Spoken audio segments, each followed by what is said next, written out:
दोस्तों एक अहम खबर से आपको आगाह करते हैं। किस तरह ये गीदड़ जो है आप देख रहे हैं लड़की के साथ हमला कर रहा है।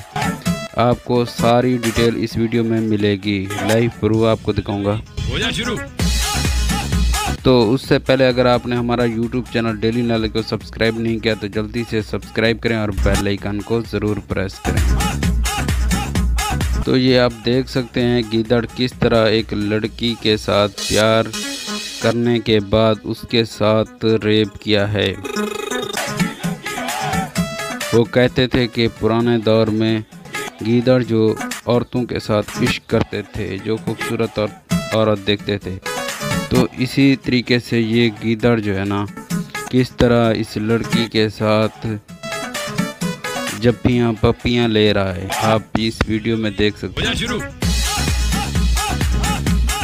तो ये प्यार करके उसके बाद ये लड़की को फिनिश कर देता है। तो ये वीडियो आप देख रहे हैं। तो वीडियो अच्छी लगे तो वीडियो को लाइक करें।